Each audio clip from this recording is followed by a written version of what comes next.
नमस्कार दोस्तों, आज हम कुछ प्रीवियस ईयर के जो यूपीएससी के अंदर जो भारतीय राज्य व्यवस्था से जो प्रश्न आए हुए हैं उनको हम करेंगे। और इसके मैंने 4 पार्ट बनाए हैं, 4 भागों में ये नोट्स हैं। तो उसका फर्स्ट पार्ट आज मैं आपको करवा रहा हूँ। अगर कोई मेरी तरफ से या कोई गलती हो जाए तो उसे कमेंट के थ्रू प्लीज़ दोस्तों मुझे बताइएगा, ताकि मैं उस कमी को सुधारूं। और मेरे चैनल को आप सब्सक्राइब करें, मुझे सपोर्ट करें और इस वीडियो को शेयर करें और आप सभी भाई खुश रहें।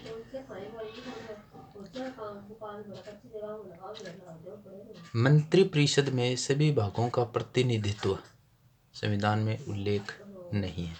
यानी कि जो मंत्रिपरिषद होती है, जो मंत्रिपरिषद कौन सी, जो प्रधानमंत्री के नेतृत्व में जो मंत्रिमंडल बनता है उसको हम मंत्रिपरिषद कहते हैं। उस मंत्रिपरिषद में सभी भारत के सभी भागों का प्रतिनिधित्व होना जरूरी है, ऐसा हमारे भारत के संविधान में उल्लेख नहीं किया गया है। और जो वित्त मंत्री होता है वो निम्न सदन का सदस्य होता है। प्रधानमंत्री अगर निम्न सदन का सदस्य है, मतलब निम्न सदन मतलब लोकसभा, प्रधानमंत्री अगर निम्न सदन मतलब लोकसभा का सदस्य है और अगर वो बहुमत खो दे उसमें लोकसभा में, तो उसे त्यागपत्र देना होगा। प्रधानमंत्री अगर लोकसभा का सदस्य है और अगर वो लोकसभा के अंदर बहुमत खो देता है तो उसे त्यागपत्र देना होगा। राष्ट्रपति उपराष्ट्रपति अगर पदावधि की समाप्ति से पूर्व, मान लो 5 साल की इनकी जो होती है पदावधि, उससे पूर्व अगर वो अपना उनकी पदावधि त्यागपत्र दे देते हैं, पदावधि की समाप्ति से पूर्व अपना त्यागपत्र दे देते हैं। मान लो कि जैसे राष्ट्रपति हैं, राष्ट्रपति जी ने त्यागपत्र दे दिया, उपराष्ट्रपति उन्होंने त्यागपत्र दे दिया 5 साल से पहले, तो जो उनका पद होगा वो कौन संभालेगा? वो संभालेगा निम्न सदन का अध्यक्ष, मतलब लोकसभा का जो अध्यक्ष होता है वो उनका पद संभालेगा। ठीक है, ऐसा हमारे संविधान में प्रावधान किया गया है। राष्ट्रपति जी और उपराष्ट्रपति जी अगर अपने पद से त्यागपत्र दे देते हैं तो उनका पद है वो कौन संभालेगा? निम्न सदन का अध्यक्ष संभालेगा। ठीक है। अनुच्छेद 156, भारतीय संविधान का अनुच्छेद 156, उसमें किनका वर्णन किया गया? उनमें राज्यपाल का वर्णन किया गया। अनुच्छेद 156 उसमें किनका वर्णन किया गया? उसमें राज्यपाल का वर्णन किया गया। ठीक है। राष्ट्रपति के जो ये राज्यपाल होते हैं हम उनके बारे में पढ़ेंगे। राज्यपाल जी होते हैं वो राष्ट्रपति के प्रसाद पर्यंत अपना पद धारण करते हैं। और जो राज्यपाल होते हैं वो त्यागपत्र किनको देते हैं? वो राष्ट्रपति को अपना त्यागपत्र देते हैं। 5 वर्ष तक या 5 वर्ष के बाद भी उत्तराधिकारी आने तक वो अपने पद पर बने रहते हैं। राज्यपाल होते हैं वो 5 वर्ष तक या 5 वर्ष के बाद भी उनका नेक्स्ट उत्तराधिकारी जो राज्यपाल आता है उनके आने तक वो अपने पद पर रहते हैं। ठीक है। क्वेश्चन 3 हम पढ़ेंगे 7वां संविधान संशोधन 1956। ये जो 7वां संविधान संशोधन था 1956, ये 7वां संविधान संशोधन 1956, 7वां संविधान संशोधन 1956 ये किस लिए किया गया था? कि मध्य प्रदेश के अंदर, मध्य प्रदेश के लिए 2 सदन बनाने के लिए किया गया था। ये मध्य प्रदेश के लिए 2 सदन बनाने के लिए किया गया था। विधानसभा तो है और विधान परिषद बनाने के लिए ये किया गया था, लेकिन ये नहीं हो पाया। ठीक है। अब 2 सदन कहाँ कहाँ पे थे पहले? अब तो जम्मू कश्मीर में रहा नहीं, क्योंकि वहाँ तो वो केंद्र शासित प्रदेश बना दिया गया उनको। तो यूपी में है और बिहार में है। इनको हम ट्रिक से याद कर सकते हैं, जैसे कि यूपी बिहार हम जैसे बोलते हैं तो भी वहाँ यूपी बिहार बोलते हैं। तो यूपी बिहार में विधानसभा भी है और विधान परिषद भी है। महाराष्ट्र कर्नाटक, अगर हम मैप में देखते हैं तो महाराष्ट्र और कर्नाटक है वो नज़दीक नज़दीक है, तो वहाँ भी दोनों सदन हैं। आंध्र प्रदेश और तेलंगाना में भी आपका विधानसभा और विधान परिषद है। ठीक है, आंध्र प्रदेश और तेलंगाना में। जम्मू कश्मीर में था, लेकिन अब वहाँ 2 केंद्र शासित प्रदेश बना दिए गए हैं, जम्मू कश्मीर और लद्दाख। ठीक है। क्वेश्चन नंबर 4, राष्ट्रपति और राज्यसभा का निर्वाचन। राष्ट्रपति और राज्यसभा का निर्वाचन। विधानसभा, राष्ट्रपति के चुनाव में और राज्यसभा के निर्वाचन के अंदर जो विधानसभा के जो निर्वाचित सदस्य होते हैं, जो विधानसभा होती है भारत के सभी स्टेट्स की, उसके जो निर्वाचित सदस्य होते हैं वो अपना मतदान करते हैं राष्ट्रपति के चुनाव में और राज्यसभा के निर्वाचन में। राज्यसभा के निर्वाचन में भी राज्यसभा के जो सदस्य चुने जाते हैं उनको, उनके मतदान में भी विधानसभा जो होती है सभी राज्यों की, उनके जो निर्वाचित सदस्य हैं वो मतदान करते हैं, और राष्ट्रपति हैं उनके निर्वाचन में भी सभी राज्यों के विधानसभा के निर्वाचित सदस्य मतदान करते हैं। ठीक है। क्वेश्चन नंबर 5, लोकसभा है, जो लोकसभा है उसके कुल सदस्य कितने हैं? उसके 552 सदस्य हैं। और राज्यसभा के कितने हैं? 250 सदस्य हैं। जो लोकसभा के 552 सदस्य हैं उनमें 530 सदस्य हैं वो राज्य से आते हैं, 20 संघ राज्य क्षेत्र से केंद्र शासित प्रदेश से आते हैं, और 2 आते हैं आंग्ल भारतीय। आंग्ल भारतीय मतलब 2 अंग्रेज आते हैं, जो भारतीय हैं उनको राष्ट्रपति जी मनोनीत करते हैं, और 20 है वो संघ राज्य क्षेत्र से आते हैं, और 530 है वो राज्य से आते हैं। राज्यों के, भारत के राज्यों से 552 सदस्य लोकसभा में निर्वाचित होते हैं। ठीक है। राज्यसभा में 250 सदस्य हैं, 238 राज्यों व संघ राज्य क्षेत्र से और 12 राष्ट्रपति जी द्वारा मनोनीत किए जाते हैं। अनुच्छेद 368, अनुच्छेद 368, इसमें जो अनुच्छेद 368 है इसमें संविधान संशोधन की प्रक्रिया का उल्लेख किया गया है। अनुच्छेद 368 है, इसमें क्या किया गया है? संविधान संशोधन की प्रक्रिया का उल्लेख किया गया है। ठीक है। अनुच्छेद 368 है, इसमें संविधान संशोधन की प्रक्रिया का उल्लेख किया गया है।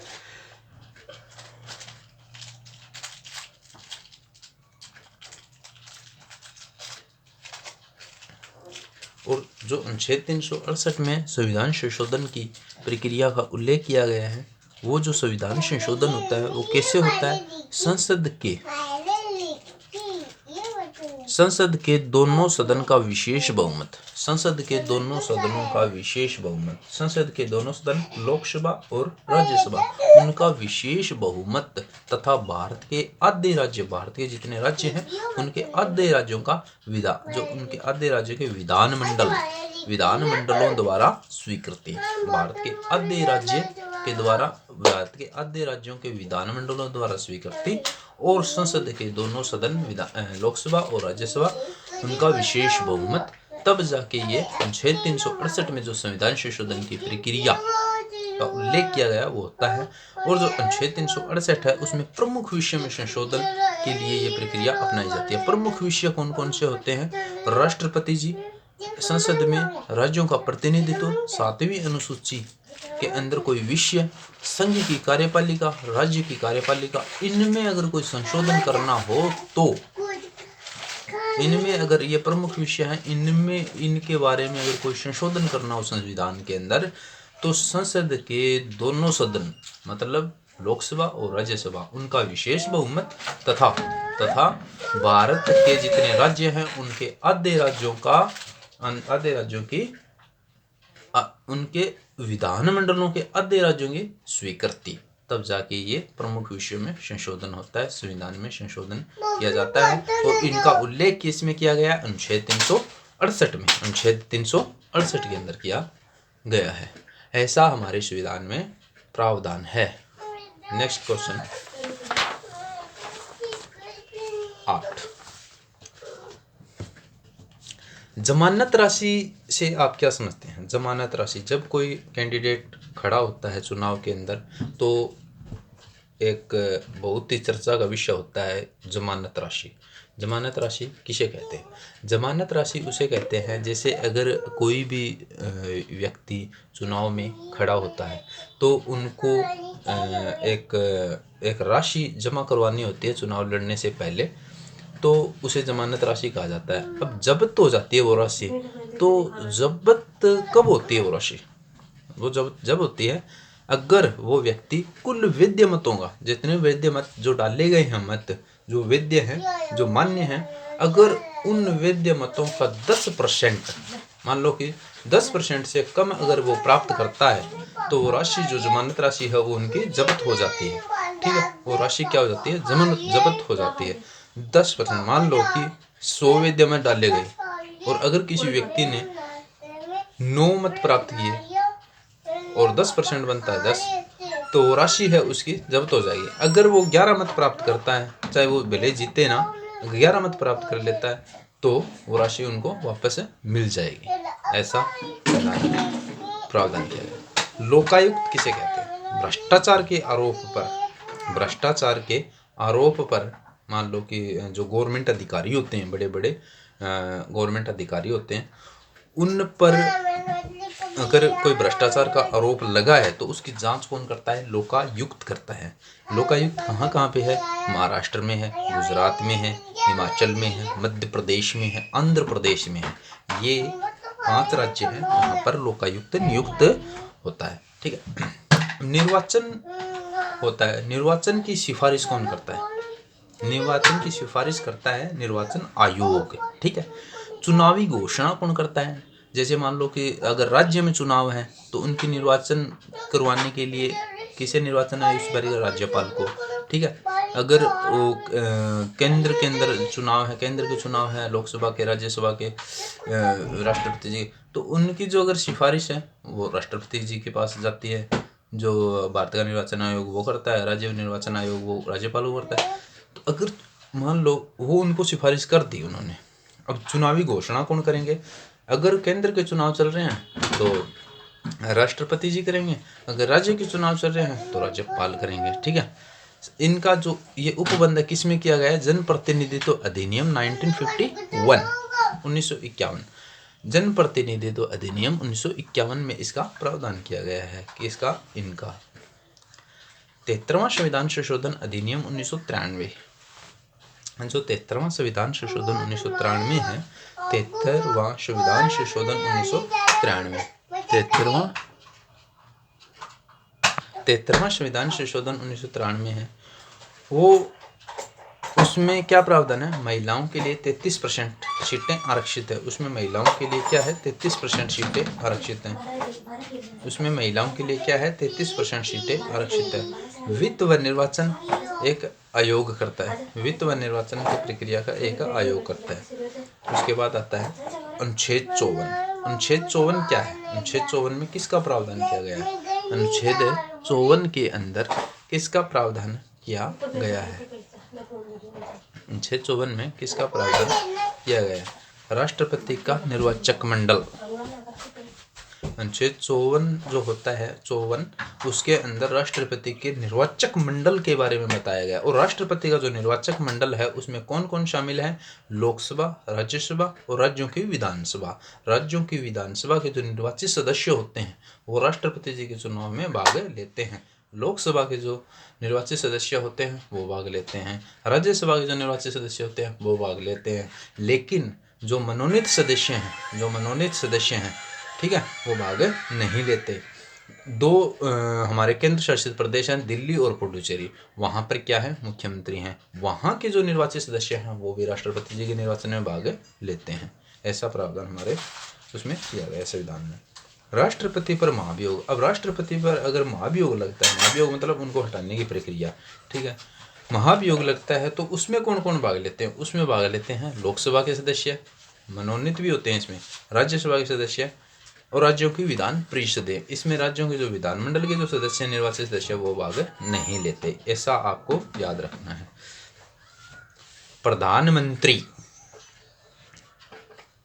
अब प्रधानमंत्री है जो प्रधानमंत्री जी हैं वो अपने मंत्रिमंडल के अंदर व्यक्तियों का चयन अपने स्वयं के विवेक से कर सकते हैं। प्रधानमंत्री जी हैं वो अपने मंत्रिमंडल में व्यक्तियों का चयन मंत्री पद के लिए खुद के विवेक से कर सकते हैं। और जो मंत्री होता है, जो मंत्री बनता है, जैसे कि लोकसभा के सदस्य हैं या राज्यसभा के मंत्री होता है ना, वो राज्यसभा से भी चुना जा सकता है और लोकसभा से भी चुना जा सकता है। उनका चयन प्रधानमंत्री जी अपने स्वयं के विवेक से, अपने खुद की समझ से कर सकते हैं। अगर कोई व्यक्ति राज्यसभा का भी सदस्य नहीं है, अगर कोई व्यक्ति लोकसभा का सदस्य भी नहीं है और प्रधानमंत्री जी उसे मंत्री पद के लिए चुन लेते हैं, क्या लेते हैं, चुन लेते हैं, तो उस सदस्य को 6 महीने के अंदर अंदर उस सदन का, जिससे वो चुना जाता है, किसी भी सदन का, मान लो कि